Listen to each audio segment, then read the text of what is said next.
إن الحمد لله نحمده ونستعينه ونستغفره ونؤمن به ونتوكل عليه ونعوذ بالله من شرور أنفسنا ومن سيئات أعمالنا من يهده الله فلا مضل له ومن يضلله فلا هادي له وأشهد أن لا إله إلا الله وحده لا شريك له وأشهد أن سيدنا ونبينا محمدا صلى الله عليه وسلم فإن أصدق الحديث كتاب الله وخير الهدي هدي محمد صلى الله عليه وسلم وشر الأمور محدثاتها وكل محدثة بدعة وكل بدعة ضلالة وكل ضلالة في النار.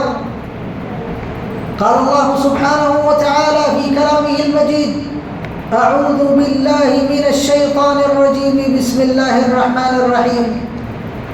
قاف والقرآن المجيد بل عجبوا أن جاءهم منذر منهم فقال الكافرون هذا شيء عجيب أإذا متنا وكنا ترابا ذلك رجع بعيد قد علمنا ما تنقص الأرض منهم وعندنا كتاب حفيظ بل كذبوا بالحق لما جاءهم فهم في أمر مريج أفلم ينظروا إلى السماء فوقهم كيف بنيناها وزيناها وما لها من فروج والأرض مددناها وألقينا فيها رواسي وأنبتنا فيها من كل زوج بهيج تبصرة وذكرى لكل عبد منيب ونزلنا من السماء ماء مباركا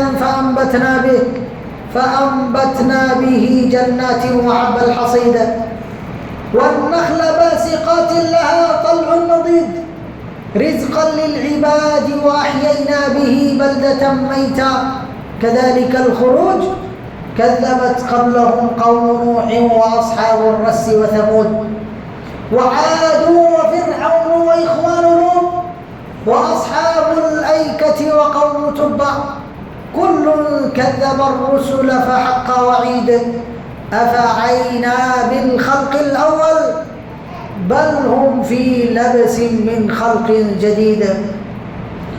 وقال الله تبارك وتعالى في كلامه المجيد: أعوذ بالله من الشيطان الرجيم بسم الله الرحمن الرحيم إنا أعطيناك الكوثر فصل لربك وانحر إن شانئك هو الأبتر. وقال الله سبحانه وتعالى في موضع آخر: لن ينال الله لحومها ولا دماؤها ولكن يناله التقوى منكم. محترم حاضرین جمعہ، ہر قسم کی تعریف، کبریائی، بڑائی اور بزرگی، عزت، جاہ و جلال اللہ سبحانہ و تعالی جل شانہ کے لیے لائق و زیبا اور سزاوار ہے۔ درود و سلام ہو اللہ کے تمام انبیاء کرام علیہم الصلاۃ والتسلیم پر، خصوصاً ہمارے اور آپ کے آخری نبی جناب محمد رسول اللہ صلی اللہ علیہ وسلم پر۔ محترم حاضرین جمعہ، اللہ اپنے کلام کے اندر ارشاد فرماتا ہے کہ لن ینال اللہ لحومها ولا دماؤها ولکن ینالہ التقوی منکم، کہ اللہ رب العالمین کو تمہاری قربانی کا گوشت نہیں پہنچتا، تمہاری قربانی کا خون نہیں پہنچتا، لیکن اللہ رب العالمین کو تمہارے دلوں کا تقوی پہنچتا ہے۔ ایسے ہی جو سورت خطبہ مسمورہ کے بعد میں نے تلاوت کی، اس میں اللہ فرماتا ہے: انا اعطیناک الکوثر، اے نبی صلی اللہ علیہ وسلم، بلا شک ہم نے آپ کو خیر کثیر اور کوثر عطا فرمایا۔ فصل لربک وانحر، لہذا اپنے رب کے لیے نماز پڑھیے۔ اہل علم نے کہا یہاں نماز سے مراد نماز عید ہے، وانحر، اور اپنے رب کے لیے ہی قربانی کیجیے۔ ایسے ہی اللہ عز و جل اپنے کلام میں فرماتا ہے قل ان صلاتی ونسکی ومحیایا ومماتی للہ رب العالمین لا شریک لہ وبذلک امرت وانا اول المسلمین۔ اللہ فرماتا ہے کہ اے نبی صلی اللہ علیہ وسلم آپ کہہ دیجئے کہ بلا شک میری نماز، میری قربانی، میرا مرنا، میرا جینا، سب کچھ اللہ رب العالمین کے لیے ہے، اور اسی بات کا مجھے حکم دیا گیا ہے، اور میں اللہ عز و جل کی ذات میں کسی کو شریک نہیں کرتا۔ میرے بھائیوں، یہ جو آیات میں نے آپ کے سامنے تلاوت کی ہیں، یہ جو حدیث رسول صلی اللہ علیہ وسلم آپ کے سامنے پڑھی ہے، اس میں اللہ رب العالمین نے عبادتوں کے مقصد اور خاص طور پر قربانی کی عبادت کے مقصد کو واضح کیا ہے کہ آخر قربانی کیوں کرنا چاہیے۔ اضحیہ اور حضرت ابراہیم علیہ السلام اور جناب محمد رسول اللہ صلی اللہ علیہ وسلم کی اس سنت کو زندہ کیوں کرنا ہے؟ میرے بھائیوں، اللہ رب العالمین نے جتنی عبادتیں ہمیں عطا فرمائی ہیں، ان عبادتوں کی روح رکھی ہے، ان عبادتوں کی غرض، غایت، مقصد، علت، سبب اور وجہ رکھی ہے جن کے لیے وہ عبادتیں کی جاتی ہے۔ جیسے مثال کے طور پہ اللہ رب العالمین نے روزہ اس لیے رکھا کتب علیکم الصیام کما کتب علی الذین من قبلکم لعلکم تتقون، تاکہ تم لوگ متقی بن جاؤ۔ یہ میں نے صرف ایک مثال دی، ایسے ہر ایک عبادت کے پیچھے شریعت اسلامیہ ایک غرض رکھتی ہے، ایک غایت رکھتی ہے، ایک حکمت رکھتی ہے، ایک علت رکھتی ہے جو دراصل عبادت کے اندر پائی جانی چاہیے، اور وہ شریعت کا مطلوب اول ہے۔ لیکن افسوس کی بات یہ ہے اکثر ایسا ہوتا ہے کہ شریعت اسلامیہ جب عبادتیں ایک مقصد کے تحت لوگوں کو عطا کرتی ہے تو مرور زمان کے ساتھ میں، زمانے اور ایام کے گزرنے کے ساتھ میں، علم کے اٹھائے جانے کے ساتھ ساتھ میں وہ مقصد، وہ غرض، وہ غایت، وہ عبادت کی روح لوگوں سے پوشیدہ، اوجھل اور دور ہو جاتی ہے، اور لوگوں کے یہاں صرف اس عبادت کی شکل، صورت، مظہر اور صرف منظر رہ جاتا ہے۔ جیسے آج بہت سارے مسلمان آپ کو نمازیں پڑھتے ہوئے دکھائی دیں گے، لیکن وہ نماز جو جناب رسول اللہ صلی اللہ علیہ وسلم کی تھی، وہ حج، وہ عمرہ، وہ قربانی جو حضرت ابراہیم علیہ السلام اور جناب رسول اللہ صلی اللہ علیہ وسلم کا تھا، آج وہ انہی معانی کے ساتھ، اسی روح کے ساتھ میں بہت کم مسلمانوں کے پاس میں، چیدہ مسلمانوں کے پاس میں پایا جاتا ہے۔ اس لیے میرے بھائیوں، آج اللہ رب العالمین کے فضل سے جن ایام سے ہم گزر رہے ہیں وہ قربانی کے ایام ہے، ذی الحجہ کے ایام ہے۔ ان ایام میں اللہ رب العالمین نے جو عبادتیں ہم پر رکھی ہے ان میں ایک قربانی ہے، اور اس کو ادا کرنے سے پہلے یہ جان لینا ہماری ذمہ داری بنتی ہے کہ کس لیے ہم وہ قربانی کر رہے ہیں، اور شریعت اس قربانی کے ذریعے ہمیں کیا دینا اور کیا سکھانا چاہتی ہے۔ میرے بھائیوں، قربانی کے آئیے اسی لیے آج کے اس خطبہ مسنونہ میں یا آج کے اس خطبے میں ہم یہ جاننے کی کوشش کرتے ہیں کہ قربانی کے مقاصد کیا ہے، علتیں کیا ہے، وجہ کیا ہے، سبب کیا ہے۔ یوں تو قربانی کے بہت سارے مقاصد ہیں، لیکن قبل اس کے کہ ہم مقاصد کی طرف آئیں، سب سے پہلے قربانی کا معنی جان لیں۔ قربانی کو عربی میں اضحیہ کہتے ہیں، اور اضحیہ یہ ضحیٰ سے ماخوذ ہے۔ چنانچہ ضحیٰ کہتے ہیں چاشت کے وقت کو، سورج کے نکلنے کے بعد میں سورج کے تقریباً 1 ہاتھ 1.5 ہاتھ اوپر جانے کے بعد میں جو وقت ہوتا ہے چاشت کا وقت، اس وقت کو ضحیٰ کا وقت کہا جاتا ہے۔ تو اضحیہ اسی سے ماخوذ ہے، اور اضحیہ کی تعریف کرتے ہوئے اہل علم نے کہا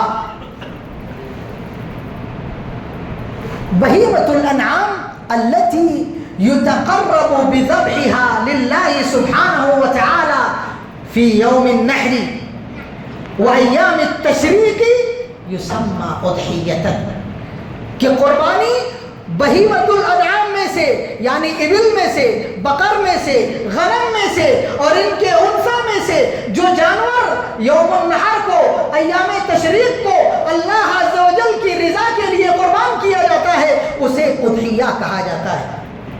اور اس کے مقاصد میں میرے بھائیو، بزرگ اور دوستو، سب سے پہلا مقصد جو اللہ رب العالمین نے رکھا ہے وہ ہے رضائے الہی، یا وہ اخلاص للہیت اور اللہ رب العالمین کی عبودیت ہے۔ یعنی بندہ قربانی کس لیے کرے؟ اللہ کی رضا کے لیے کرے، خالصتاً لوجہ اللہ کرے اور اللہ رب العالمین کو خوش کرنے کے لیے کرے، اللہ کی عبادت کے طور پر کرے۔ یہ قربانی کا سب سے پہلا مقصد ہے۔ اسی لیے اللہ رب العالمین نے فرمایا قل ان صلاتی ونسکی ومحیایا ومماتی للہ رب العالمین۔ اے نبی صلی اللہ علیہ وسلم آپ کہہ دیجئے کہ بلا شک میری نماز اور میری قربانی، میرا جینا مرنا کس کے لیے ہے؟ اللہ عز و جل کے لیے۔ لہذا انسان کی قربانی اللہ کے لیے ہونا چاہیے۔ اسی لیے اللہ رب العالمین نے فرمایا اِنَّا أَعْطَيْنَاكَ الْكَوْثَرَ فَصَلِّ لِرَبِّكَ وَانْحَرْ لِرَبِّكَ۔ اپنے رب کے لیے نماز پڑھیے اور اپنے رب کے لیے قربانی کیجیے۔ چنانچہ قربانی کا سب سے پہلا مقصد اللہ عز و جل کی عبودیت اور اللہ کے لیے اخلاص کو اختیار کرنا، اور جتنی عبادتیں ہماری شریعت کے اندر ہیں وہ دراصل اخلاص اور للہیت کے لیے ہی ہے۔ اللہ رب العالمین نے فرمایا وَمَا أُمِرُوا إِلَّا لِيَعْبُدُوا اللَّهَ مُخْلِصِينَ لَهُ الدِّينَ حُنَفَاءَ وَيُقِيمُوا الصَّلَاةَ وَيُؤْتُوا الزَّكَاةَ وَذَلِكَ دِينُ الْقَيِّمَةِ۔ لوگوں کو صرف اسی بات کا حکم دیا گیا کہ وہ خالصتاً اللہ کی عبادت کرے۔ اللہ فرماتا ہے أَلَا لِلَّهِ الدِّينُ الْخَالِص۔ جتنی اطاعتیں ہیں، جتنی فرما برداریاں ہیں، پورا کا پورا دین اللہ ہی کے لیے ہونا چاہیے۔ قل انی امرت ان اعبد اللہ مخلصا له الدین وامرت ان اکون اول المسلمین۔ اے نبی صلی اللہ علیہ وسلم آپ کہہ دیجئے کہ مجھے اس بات کا حکم دیا گیا ہے کہ میں خالص اللہ ہی کی عبادت کروں۔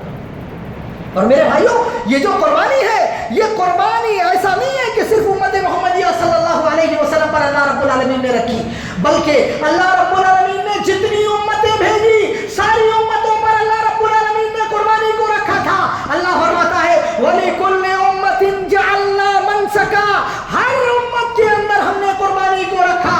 اس سے یہ پتا چلا کہ تمام کی تمام امتیں قربانیاں کرتے آئی ہیں، حتیٰ کہ زمانے جاہلیت کے مشرکین بھی غیر اللہ کے لیے قربانی کرتے تھے۔ اسی لیے اللہ رب العالمین نے کہا کہ غیر اللہ کے لیے قربانی نہیں ہونا چاہیے، نہ قبر کے لیے ہونا چاہیے، نہ ولی کے لیے ہونا چاہیے، نہ پیر کے لیے ہونا چاہیے، نہ فقیروں کے لیے ہونا چاہیے، نہ جنوں کے لیے ہونا چاہیے، نہ کسی اور کے لیے ہونا چاہیے۔ قربانی صرف اور صرف اللہ کا حق ہے، یہ اللہ کے لیے ہونا چاہیے۔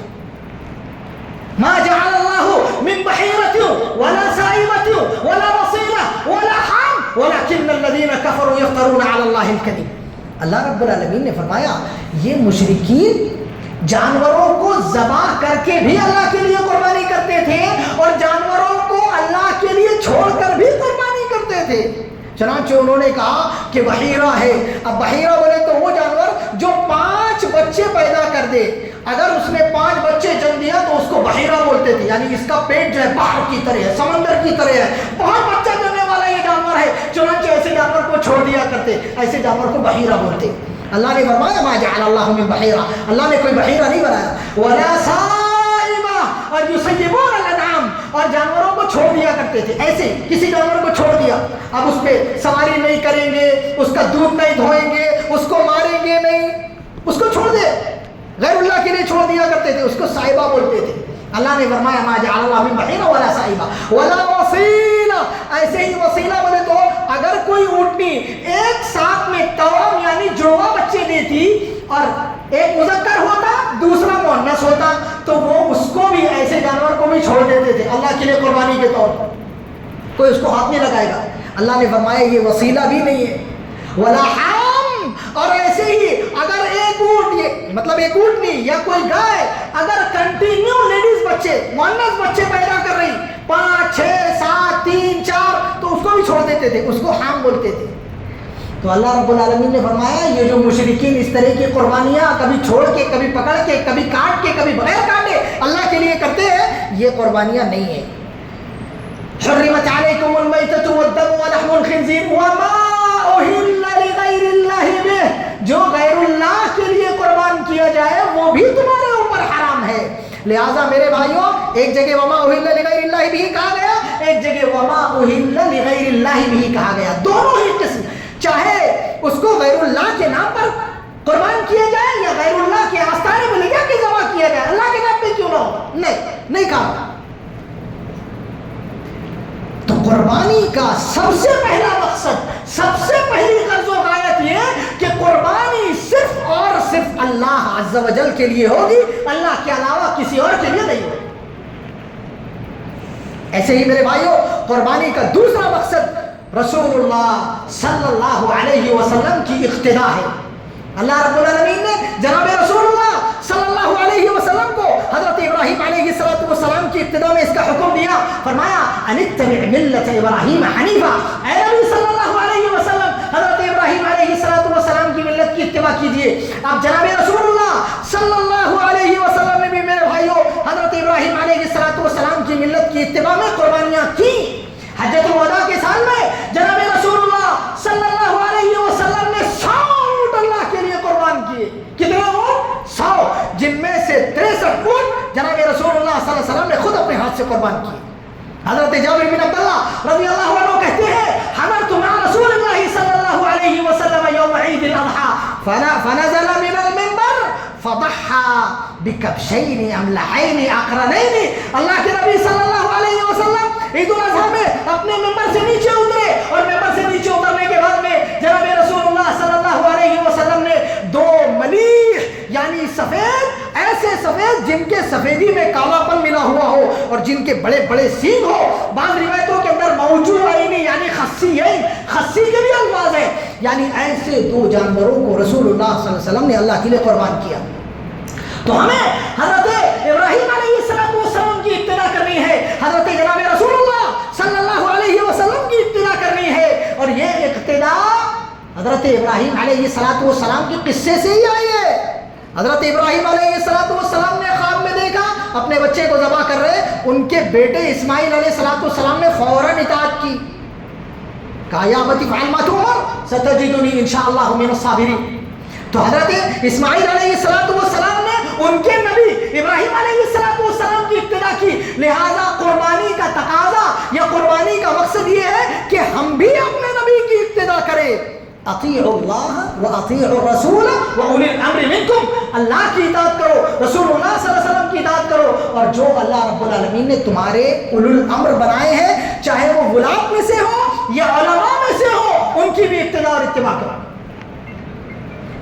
من یطع الرسول فقد اطاع اللہ، جو رسول کی اطاعت کرے گا وہ اللہ کی اطاعت کرے گا. قل ان کنتم تحبون اللہ فاتبعونی یحببکم اللہ.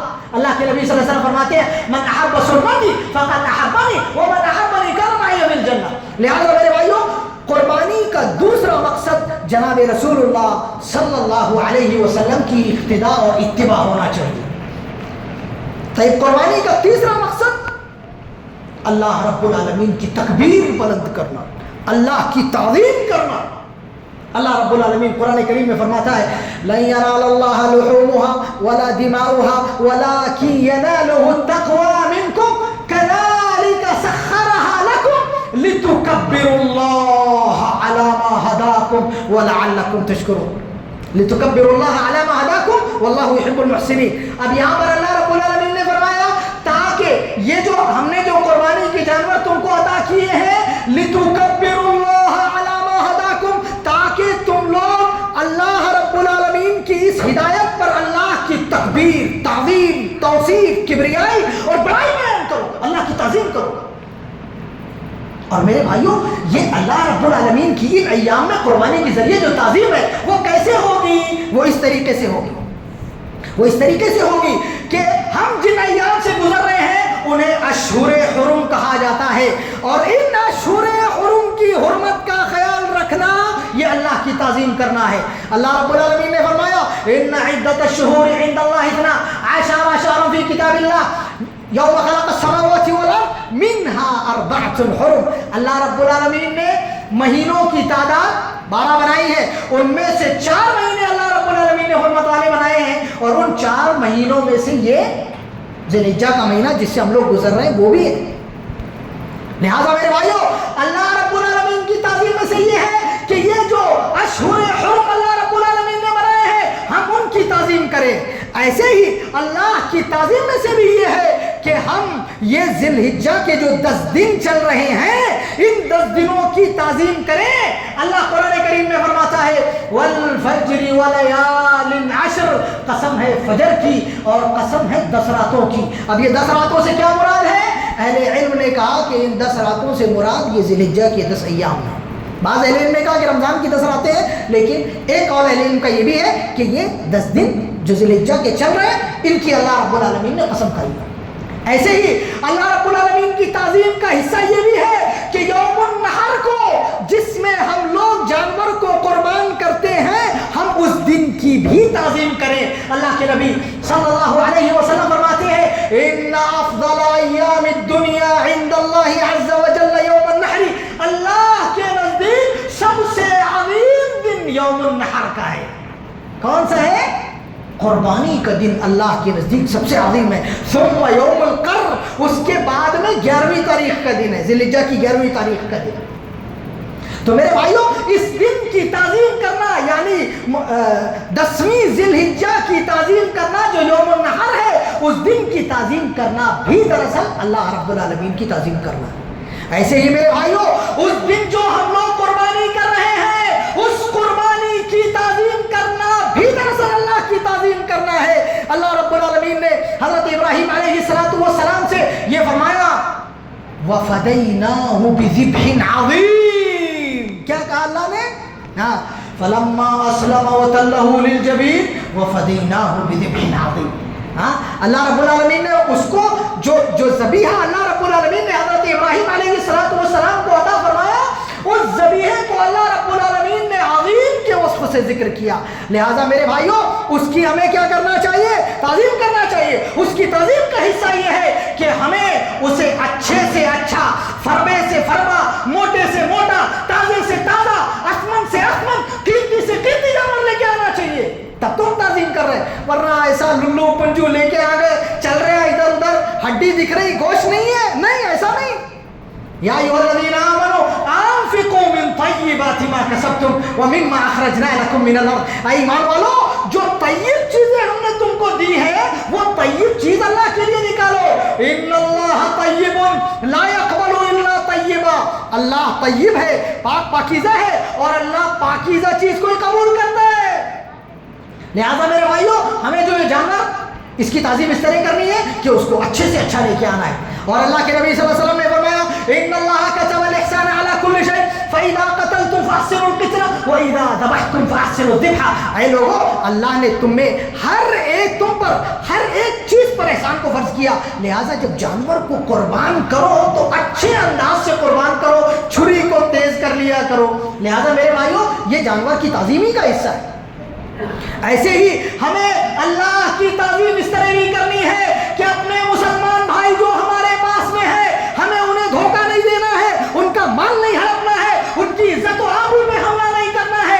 جناب رسول اللہ صلی اللہ علیہ وسلم نے اللہ کی تعظیم ہی کا حصہ اسے قرار دیا ہے۔ چنانچہ یوم الحج الاکبر کو، 10ویں ذی الحجہ کو، جناب رسول اللہ صلی اللہ علیہ وسلم نے مکہ المکرمہ کے اندر فرمایا تھا ان دماءکم واموالکم واعراضکم حرام علیکم کحرمت یومکم ھذا فی شہرکم ھذا فی بلدکم ھذا۔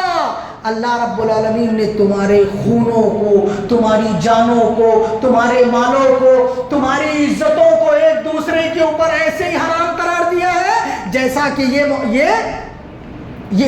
حرمت والے، عظمت والے مہینوں کو اللہ نے حرام قرار دیا۔ اور ایسے ہی حرمت والی جگہوں کی تعظیم کرنا، مکہ المکرمہ کی تعظیم کرنا، مدینہ کی تعظیم کرنا، اللہ کے گھروں کی تعظیم کرنا، اللہ کے شاعر کی تعظیم کرنا، روزہ ہو، اذان ہو، نماز ہو، مسجد ہو، قرآن ہو، قربانی ہو، کسی چیز کا مذاق نہیں اڑانا۔ وَمَن يُعَظِّمْ شَعَائِرَ اللَّهِ فَإِنَّهَا مِن تَقْوَى الْقُلُوبِ، جو اللہ کے شاعر کی تعظیم کرے گا اللہ اس کے دلوں کو تقویٰ عطا فرمائے گا۔ وَمَن يُعَظِّمْ حُرُمَاتِ اللَّهِ فهو خیر له عند ربی، جو اللہ کی حرمات کی تعظیم کرے گا تو اللہ کے لیے، اللہ کے یہاں اس کے لیے یہ زیادہ بہتر ہے۔ لہذا میرے بھائیو، ان اشیاء کی تعظیم آپ اگر کریں گے تو آپ اللہ کی تکبیر بیان کر رہے ہیں، اللہ کی تعظیم بیان کر رہے ہیں، اور اللہ کی تعظیم بیان کرنا ضروری ہے۔ اسی لیے ان ایام میں ہم اللہ اکبر اللہ اکبر اللہ اکبر لا الہ الا اللہ اللہ اکبر وللہ الحمد اللہ اکبر کبیرہ والحمد للہ کثیرہ وسبحان اللہ بکرۃ واصیلہ پڑھتے کہ نہیں پڑھتے؟ پڑھتے ہیں۔ تکبیرات مطلقہ بھی پڑھتے ہیں اور تکبیرات مقیدہ بھی پڑھتے ہیں، اور یہ تکبیرات اللہ کی تعظیم بیان کرنا بہت ضروری ہے۔ آپ دیکھیں، کوئی اذان آپ کی تکبیر کے بغیر مکمل نہیں ہوگی، کوئی نماز چاہے عیدین کی نماز ہو چاہے نارمل نماز ہو، بغیر تکبیر کے آپ کے مکمل نہیں ہوگی۔ آپ کی کوئی قربانی بغیر بسم اللہ اکبر بولے مکمل نہیں ہوگی۔ تو اللہ کی تعظیم اور اللہ کی تکبیر اس قربانی کے مقاصد میں سے ایک عظیم مقصد ہے۔ ایسے ہی میرے بھائیوں، اس قربانی کے مقصد میں سے ایک عظیم مقصد کیا ہے معلوم آپ کو؟ مسلمانوں کو متحد کرنا۔ اللہ رب العالمین نے قرآن کریم میں فرمایا وَلِكُلِّ أُمَّةٍ جَعَلْنَا مَنْسَكًا، ہر امت کا ہم نے ایک منسک بنایا ہے، ایک قربانی بنائی ہے۔ اب میرے بھائیوں، امت محمدیہ صلی اللہ علیہ وسلم کے لوگوں، اللہ رب العالمین اس قربانی کے ذریعے آپ کو ایک کرنا چاہتا ہے، کیونکہ آپ ایک ہی امت ہے۔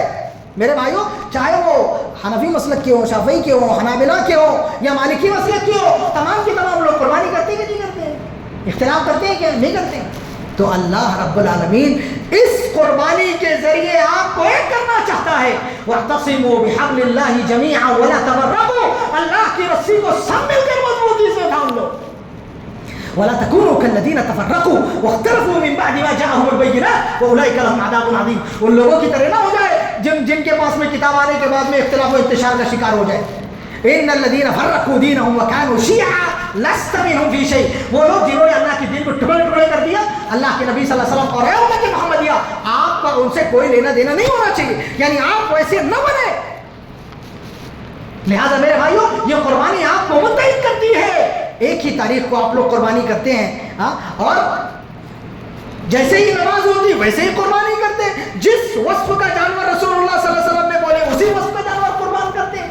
لہذا یہ قربانی آپ کو موحد کرتی ہے، آپ کو توحید کا، اتحاد کا درس دیتی ہے، لہذا اپنے آپ کو موحد کریں۔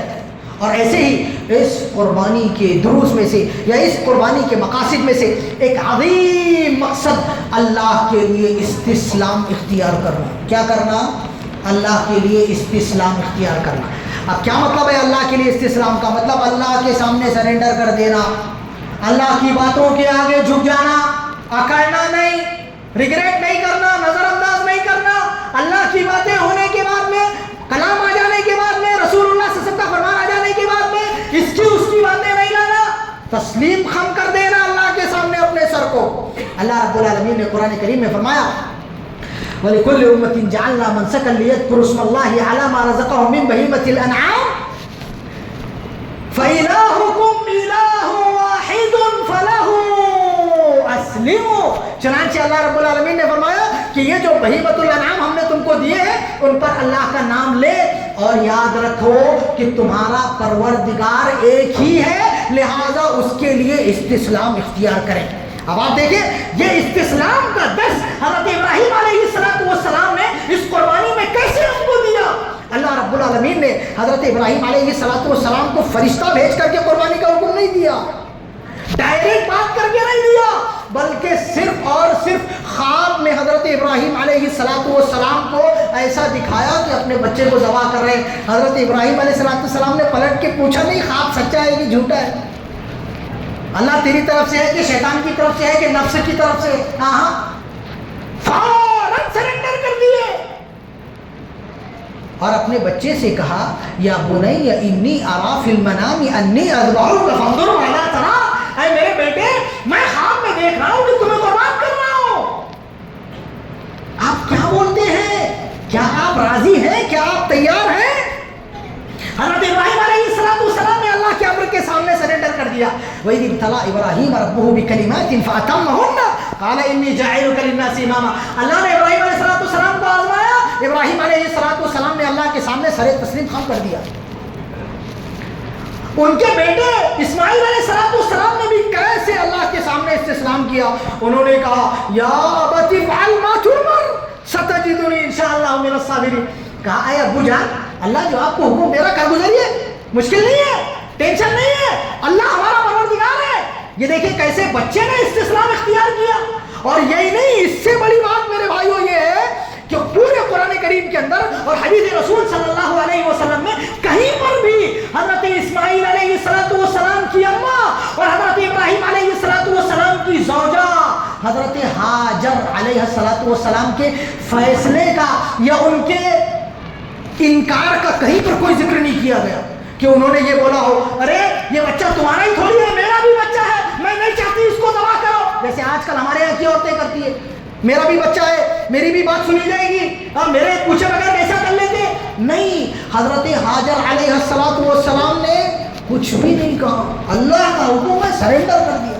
کہیں پہ اگر ان کے دل میں یا ان کی زبان پہ کبھی بھی انکار ہوتا تو اللہ اپنے کلام میں نقل کرتا, یہ جناب رسول اللہ صلی اللہ علیہ وسلم بیان کرتے. لیکن سلام ہو اس خاتون کو, انہوں نے نہ صرف اپنے شوہر کے لیے سر تسلیم خم کیا بلکہ اپنے پروردگار کے سامنے بھی سر تسلیم خم کر دیا. کوئی اعتراض نہیں, کوئی جملہ نہیں, نہ دل میں نہ زبان پہ. یہ ہے مسلمان عورتوں کے لیے عبرت اور نمونہ. میرے بھائیوں ایسے اللہ ہم سے چاہتا ہے کہ ہمارے بچے بھی, ہمارے جوان بھی, ہمارے بوڑھے بھی, ہماری مائیں بہنیں بھی اللہ کے لیے استسلام اختیار کریں. یہ قربانی کے مقاصد میں سے ایک عظیم مقصد ہے. اللہ فرماتا ہے یا ایھا الذین آمنوا ادخلوا فی السلم کافہ, اے ایمان والو پورے کے پورے اسلام میں داخل ہو جاؤ, مطلب پورے اپنے آپ کو سرنڈر کر دو. ایسے ہی میرے بھائیو بزرگوں اور دوستو قربانی کے اور بھی کئی مقاصد ہیں. ان میں سے ایک اور عظیم مقصد اللہ رب العالمین نے فرمایا وَالْبُدْنَ جَعَلْنَاهَا لَكُم مِّن شَعَائِرِ اللَّهِ لَكُم فِيهَا خَيْرٌ فَإِذَا وَجَبَتْ جُنُوبُهَا فَكُلُوا مِنْهَا وَأَطْعِمُوا الْقَانِعَ وَالْمُعْتَرَّ. اے ایمان والو جب تم اللہ کے دیے گئے جانور کو ذبح کرو تو اس جانور سے خود کھاؤ اور دوسروں کو کھلاؤ. یہاں اللہ ہمیں کیا درس دینا چاہ رہا ہے قربانی کے ذریعے, یا کیا مقصد ہے قربانی کا؟ قربانی کا مقصد یہ ہے کہ ایک مسلمان کا یہ شعار ہونا چاہیے کہ وہ خود خوش رہے, دوسروں کو خوش رکھے, خود کھائے, دوسروں کو کھلائے, خود پہنے, دوسروں کو پہنائے. یہ مسلمانوں کا شعار ہونا چاہیے. ایک ہاتھ سے لے دوسرے ہاتھ سے دیں, سیلفش نہیں. میرا بچہ, میری بیوی, میرا گھر, میرا کاروبار, خالی میں نہیں. ایک ہاتھ سے لینے کا دوسرے ہاتھ سے ایک ہاتھ سے لینے کا دوسرے ہاتھ سے دینے کا نہیں. اللہ کے نبی صلی اللہ علیہ وسلم نے فرمایا نہا رسول اللہ صلی اللہ علیہ وسلم عن القیل والقال وکثرت السؤال واضاعة المال وعن منع ووعد البنات وعقوق الامہات. اللہ کے نبی صلی اللہ علیہ وسلم نے جن چیزوں سے منع فرمایا ان میں یہ بھی ہے کہ انسان سیلفش ہو جائے, انسان صرف آنے دو والا بن جائے, دینے والا نہ بنے. ایسا نہیں, بلکہ ہمارا شعار کیا ہونا چاہیے؟ خود خوش رہیں, دوسروں کو بھی خوش رہنے دیں. آج مسلمانوں کی حالت یہ ہے کہ دوسرے تو چھوڑیے, اپنے ہی مسلمان اپنے ہی بندے کی ٹانگ کھینچتے ہیں, اسی کو اڑنے نہیں دیتے, اسی کے پر کاٹتے ہیں. ایسا نہیں ہے میرے بھائیوں. یہ قربانی آپ کو یہ درس دے رہی ہے کہ آپ سیلفش نہ بنے, آپ لوگوں کے لیے اور آپ اپنے معاشرے کے لیے, اپنے کنبے قبیلے کے لیے, اپنے دین کے لیے, اپنے اسلام کے لیے ایک رکن فعال بنے, سب کے لیے مفید بنے. کسی کا فائدہ نہیں کر سکتے تو نقصان نہ کریں. یہ قربانی کے مقاصد میں سے ایک عظیم مقصد ہے. اور ایسے ہی میرے بھائیوں ایک اور مقصد بتا کے اپنی بات ختم کر رہا ہوں, وہ ہے اللہ کا شکر ادا کرنا. اللہ کا شکر ادا کرنا. اللہ رب العالمین نے فرمایا وَالْبُدْنَ جَعَلْنَاهَا لَكُم مِّن شَعَائِرِ اللَّهِ لَكُم فِيهَا خَيْرٌ فَإِذَا وَجَبَتْ جُنُوبُهَا فَكُلُوا مِنْهَا وَأَطْعِمُوا الْقَانِعَ وَالْمُعْتَرَّ كَذَلِكَ سَخَّرْنَاهَا لَكُمْ لَعَلَّكُمْ تَشْكُرُونَ, تاکہ تم لوگ اللہ کا شکر گزار ہو جاؤ, اللہ کے شکر گزار بندے بن جاؤ. تو میرے بھائیوں قربانی کا ایک مقصد اللہ رب العالمین کا شکر گزار بندہ اپنے آپ کو بنانا بھی ہے. لہذا جیسے رمضان المبارک میں اللہ رب العالمین کے حکم سے آپ کھانا پینا چھوڑ دیتے ہیں, ایسے ہی اس قربانی میں شکریہ کا تقاضا یہ ہے کہ آپ جانور قربان کریں اور وجوبی طور پر اس سے کھائیں. ابن حزم رحمہ اللہ نے یہ بات کہی ہے. ورنہ اگر اللہ رب العالمین آپ کو قربان کرنے کا حکم نہ دے تو ہو سکتا ہے کچھ مسلمان ایسے بھی آپ کو مل جائے جو زندگی بھر گوشت نہ کھائیں، کبھی اپنے اہل و عیال پر وسعت اور آسانی نہ کریں. اتنے بھی بخیل لوگ موجود ہیں. اور بھی میرے بھائیوں کئی مقاصد ہیں، وقت اجازت نہیں دیتا. اللہ رب العالمین ہم سب کو نیک توفیق عطا فرمائے، ہمارے گناہوں کو معاف فرمائے، اور اللہ رب العالمین جن مقاصد کے لیے اللہ تو نے ہمیں قربانی عطا فرمائی ہے، اللہ رب العالمین ان مقاصد کے لیے ہمیں قربانی کرنے کی توفیق عطا فرما. اللہ رب العالمین ہمارے گناہوں کو معاف فرما. اللہ رب العالمین جب تک دنیا میں زندہ رکھ، ایمان و اسلام پر سلامتی کے ساتھ میں زندہ رکھ، اور اللہ رب العالمین ایمان و اسلام پر سلامتی کے ساتھ میں ہمیں کلمہ لا الہ الا اللہ شہادت کی موت نصیب فرما. آمین. وآخر دعوانا ان الحمد للہ رب العالمین. بارك الله لنا ولكم في القرآن العظيم، ونفعنا وإياكم بما فيهما من الآيات والذكر الحكيم، إنه تعالى جواد كريم ملك بر رؤوف رحيم ورب حليم. أقول قولي هذا وأستغفر الله العلي العظيم الجليل لي ولكم ولسائر المسلمين من كل ذنب فاستغفروه إنه هو الغفور الرحيم.